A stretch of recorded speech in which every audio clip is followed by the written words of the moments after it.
আসসালামাইকুম ওয়া রাহমাতুল্লাহ। আমি আবারও একটুখানি ভিডিওতে আসলাম। এই যে এটা বলেশ্বর, অনেকে বলতেছে এটাকে হচ্ছে কি নদী, ভিডিও কচা নদী। আর এই যে একটা খাল, এই যে খাল, এই যে খাল থেকে 100-150 মিটার পরেই হচ্ছে আমাদের মাওলানা পুরাণের পাখি হুজুর দেলোয়ার হোসেন সাইদি সাহেব। এই যে এখানে এই নদীতেই, এই বলেশ্বর, এই কথা বলেন যেই নদী বলেন, এখানে ওনার বাল্যকালটা, এই নদীতেই তার গোসল। আমরা অনেক ওয়াজে তার কথার মধ্যে কিন্তু পাই তার বাল্যকালটা। এবং আমি একটা ভিডিওতে দেখলেন যে তার বাড়ি সহ, মানে এখন হাজার হাজার মানুষ এখানে আসে, কিন্তু খুবই অযত্ন অবহেলায় রয়েছে। আর এই যে সামনে একটা বিশাল চর, মানে আসলে সত্যিকার অর্থে খুবই মনোমুগ্ধ এবং মনোরম একটা জায়গায়। আলহামদুলিল্লাহ যে উনি শহীদ হয়ে পৃথিবীর থেকে চলে গেছে, বিদায় হয়ে গেছে আল্লাহর ডাকে সাড়া দিয়ে। কিন্তু আপনারা যদি কখনো দেলোয়ার হোসেন সাইদি সাহেবের যে কবর আর উনার জন্মস্থান, সে বাড়িটা আপনারা যদি ভিজিট করতে আসেন, দেখতে আসেন, তাহলে এরকম একটা প্রাকৃতিক সুন্দর একটা নদীর মধ্যে যে চর, এই চরটাও আপনারা ঘুরে সময় কাটাতে পারবেন। এই বলেশ্বর নদীটা আপনারা হচ্ছে জোয়ার ভাটা উপভোগ করতে পারবেন উইথ আপনারা হচ্ছে এই যে খালের যে পানির প্রখরতা, সেটা কিন্তু খুব সহজে উপভোগ করতে পারবেন এবং খুব ভালো লাগবে। আলহামদুলিল্লাহ যে একবারে প্রাকৃতিক সৌন্দর্য। আপনাকে যখন পিরোজপুর থেকে আমাদের হুজুরের বাড়ি পর্যন্ত আসবেন, ততক্ষণ পর্যন্ত যে গ্রামের একটা সুন্দর দৃশ্য এবং যে খালগুলোর দৃশ্য, এটা আপনাকে সত্যিকার অর্থেই খুব আনন্দ দিবে, বিষণ্ণতা দূর করাবে, মনটা বিশালতা হয়ে যাবে এবং আপনি প্রাকৃতিক সৌন্দর্যটা পাবেন উইথ এই বলেশ্বর নদী। মানে নদীর জোয়ার ভাটার মাছ ধরা, এখানে লাইভ মাছ খেতে পারবেন। তো আমি অ্যাডভাইস করব আপনারা পিরোজপুর জেলার দেলোয়ার হোসেন সাইদি সাহেব আমাদের হুজুরের বাড়ি ভিজিট করতে আসবেন।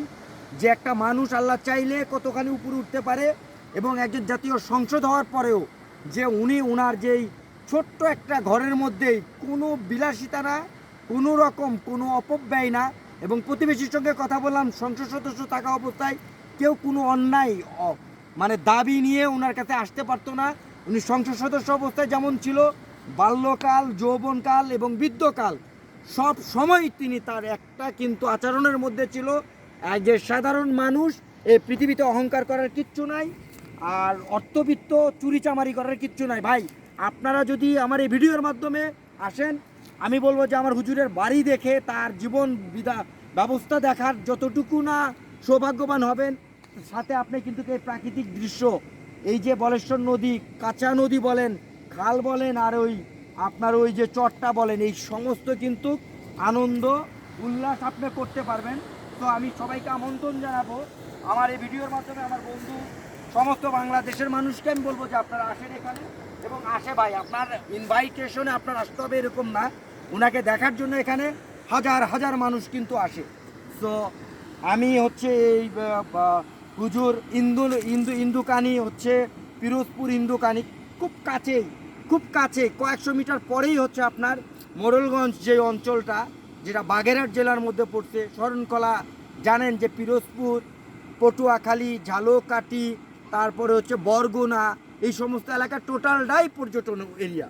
আপনারা ঘুরতে আসেন নিজের মন, নিজের আত্মা বিশালতার সৃষ্টি করার জন্য। ঘোরার বিকল্প শিক্ষার অন্য কোথাও নাই। আলহামদুলিল্লাহ আমি মোজাম্মেল হক, আমি ঘুরতে পেরে বাংলাদেশের প্রত্যন্ত নদী, নালা, গ্রাম, বাজার, শহর বেড়াতে পেরে আমি আমার আল্লাহর কাছে হাজার লাখো লাখো শুকরিয়া। আর আপনাদের জন্য দোয়া করি যেন আপনারাও এইভাবে প্রত্যন্ত অঞ্চলে মানুষের জীবন, নেতাদের বাড়ি, যারা হচ্ছে আমাদের নেতৃত্ব দিতে আল্লাহ যাদেরকে সম্মান দিয়েছে, তাদের সব মানে জন্মভূমি, জন্মস্থান ঘুরে ঘুরে দেখতে পাচ্ছি, আপনাদের দেখানোর চেষ্টা করছি, নিজে মেমোরাইজ করছি। এই বলবো যে আসলে আমাদের হুজুর পাক সাল্লাল্লাহু আলাইহি ওয়াসাল্লাম বলেছে যে ঘোরা, বেড়ানো এবং হচ্ছে সুন্নতি যেটা, এর বিকল্প জ্ঞান আর অন্য কিছু নাই, প্র্যাকটিক্যাল। সো আসসালামু আলাইকুম, বাবাই।